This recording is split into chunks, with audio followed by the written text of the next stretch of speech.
मिट्टी के दिए, बोध कथाएं, ओशो।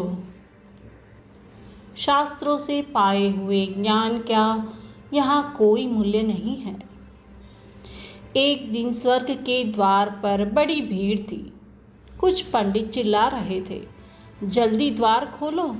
लेकिन द्वारपालों ने उनसे कहा, थोड़ा ठहरिए, हम आपके संबंध में पता लगा लें कि जो ज्ञान आपने पाया वह शास्त्रों से पाया था या स्वयं से, क्योंकि शास्त्रों से पाए हुए ज्ञान का यहाँ कोई मूल्य नहीं है। इतने में ही एक सन्यासी भीड़ के आगे आया और बोला, द्वार खोलो, मैं स्वर्ग में प्रवेश पाना चाहता हूँ। मैंने बहुत उपवास किए और शारीरिक कष्ट सहे। मेरे समय में मुझसे बड़ा और कौन तपस्वी था। द्वारपालों ने कहा, स्वामी जी थोड़ा ठहरिए, हम पता लगा लें कि तपश्चर्या आपने क्यों की थी। क्योंकि जहाँ कुछ भी पाने की आकांक्षा है वहाँ न त्याग है न तप है। और तभी जनता के कुछ सेवक आ गए। वे भी स्वर्ग में प्रवेश चाहते थे। द्वारपालों ने उनसे कहा, आप भी बड़ी भूल में पड़ गए हैं। जो सेवा पुरस्कार मांगती है वह सेवा ही नहीं है। फिर भी हम आपके संबंध में पता लगाए लेते हैं।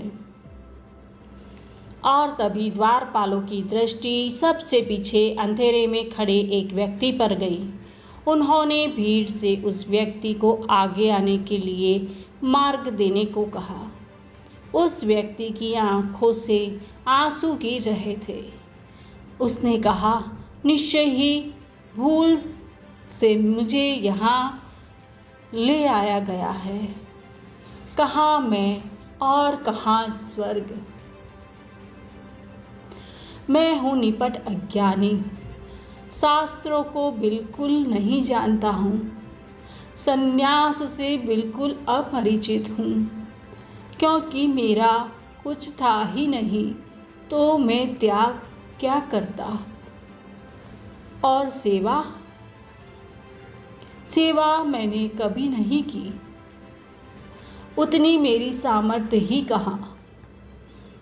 प्रेम जरूर मेरे हृदय से बहता था, लेकिन प्रेम तो स्वर्ग प्रवेश की कोई योग्यता नहीं है। फिर मैं स्वयं भी स्वर्ग में प्रवेश नहीं करना चाहता हूँ। कृपा करे और बतावे कि नरक का द्वार कहाँ है।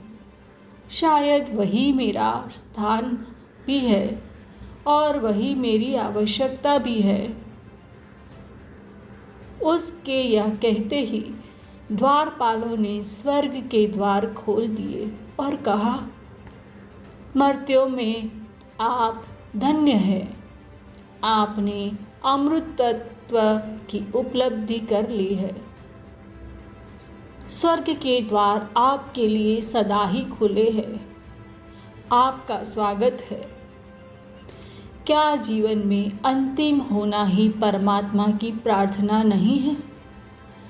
और क्या जीवन में अंतिम होना ही मोक्ष नहीं है?